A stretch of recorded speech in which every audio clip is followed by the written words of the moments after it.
let's look at the examples then. How to cite sources within your text. It's important here that the rules are a little bit different for different sources. So if you have authors or multiple authors or even different mediums, sometimes they are going to be cited differently. Don't panic. All right, it's not that difficult, and we're going to start with the basics, right? And we'll just add more if and when we come upon them when we need them, right? There's no point trying to learn all of them because this is going to cover the basics, right? So let's look at a couple of examples.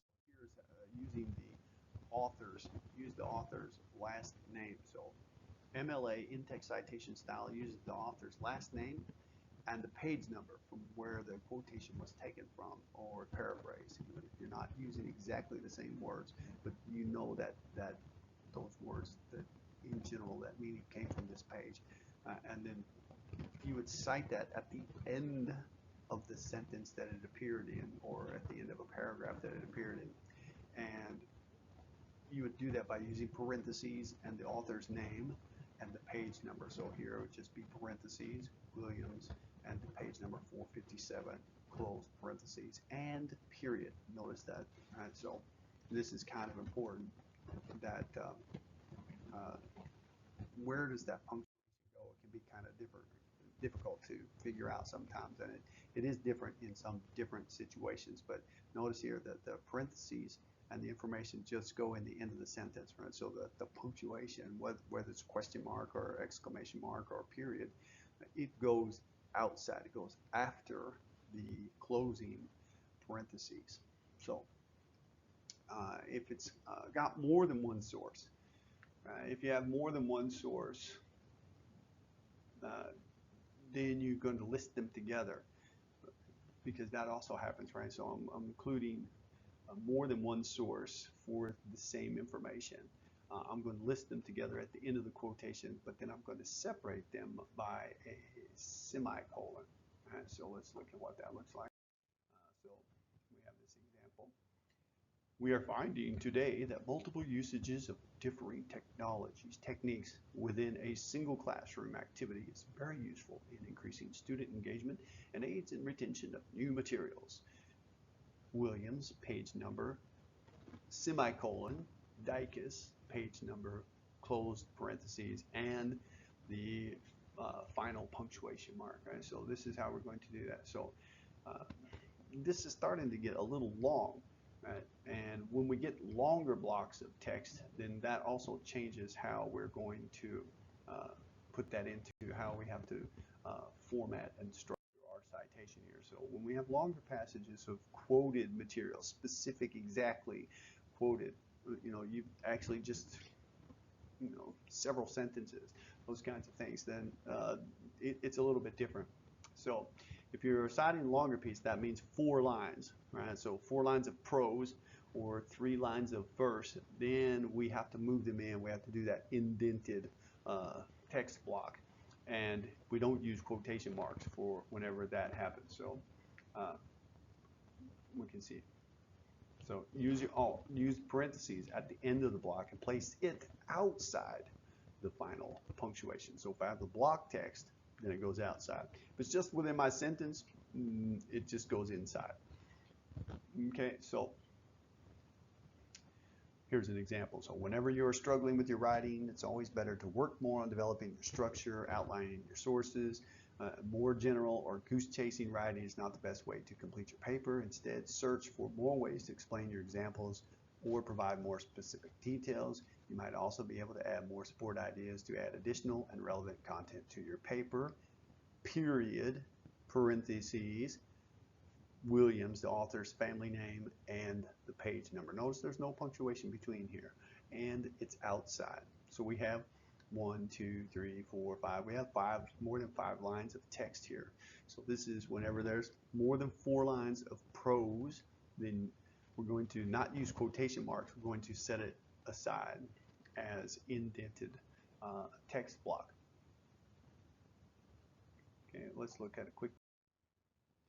So if you're quoting for verse, if you're going to be using exact text, exact quote from a verse, so from poems, then we need 3 lines. So if it's 3 lines or more, then we have to set that apart as a text block. So we have this short poem. When I was small, my world was small, held well within my cradle, but as I grew, my world did too, beyond my erstwhile fable. And then outside, this is verse, and oftentimes verse, the end lines don't have punctuation, so there is no punctuation. So we just put outside of that the author's name and the page number for the citation to credit that source. Right? So let's just take a quick review then. Now, at the end of that paper that included these poems or those things, right, of course, then we would have the more formal MLA formatted citations for those sources.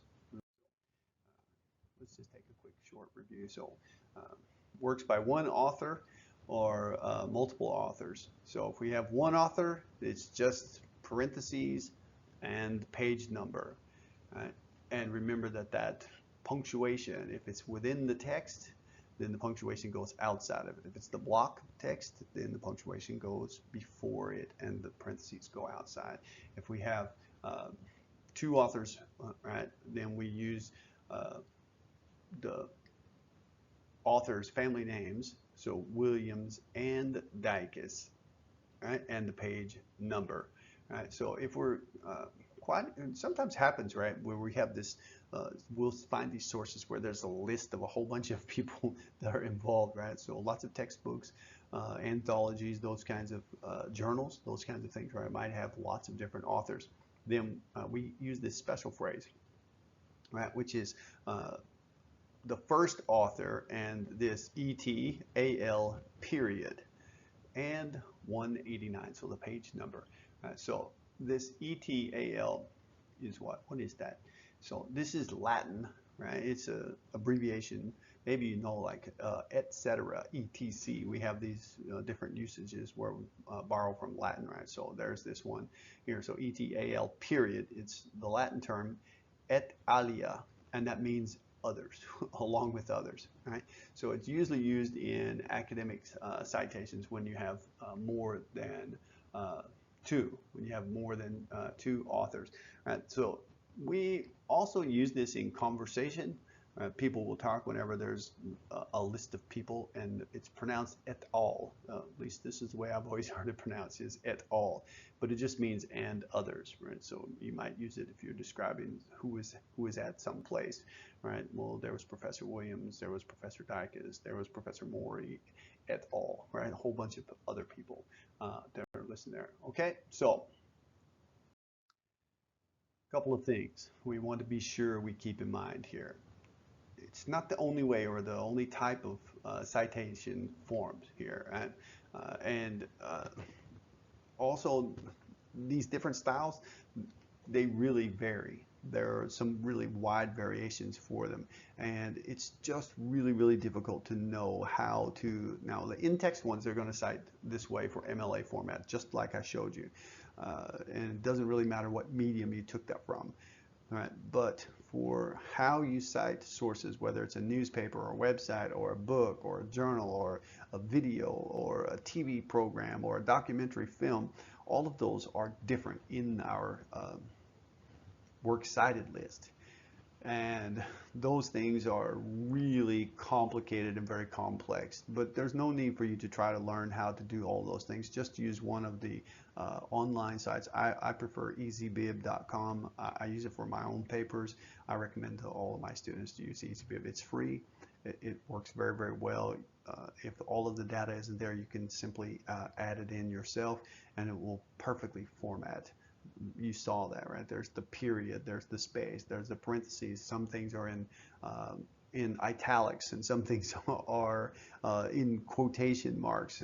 So all of those requirements are really difficult to learn, and it's really not necessary because today we can just have a website that just formats those things for us. Now, it won't format your in-text ones, although EasyBib will also help you format an in-text citation after you created your works cited. Right? So it is really useful for doing that thing. So that's number one that I really want you to remember here. And number two is if you quote directly from a source, you must cite that source and you must do it properly. So citing the source or halfway citing the source is not acceptable. Just saying, oh, it came from this book or in general. It's really, really important that you do this way, right? Because there are consequences. There are consequences that you may not want to deal with if you don't cite your sources, right? If you don't cite them properly, right? So, first off, it's plagiarism. If there's a word for it, then that means, it's something that lots of people are aware of. So, plagiarism is something you really don't want to get involved with. Just copying other people's work and claiming it for your own, right? So, that's lying and stealing all in one shot, all in one act, right? So it's pretty low, right? So let's not do that. And it's not fair to the source, right? One, it's not fair to the source. Someone did that work, someone did that research, and someone wrote those things so that you could use them and reference them, right? So it's just the right thing to do is to cite them and cite them properly, right? But the other thing is there are consequences that could happen if you don't cite properly. It could be your paper is refused, right? So maybe it just doesn't get accepted at all, right? And that could be true even if you accidentally didn't cite something or someone. Oh, I made a mistake here. I accidentally cited this information without properly citing the source. Right? And at my university in America, it was perfectly acceptable reason for having you kicked out of school.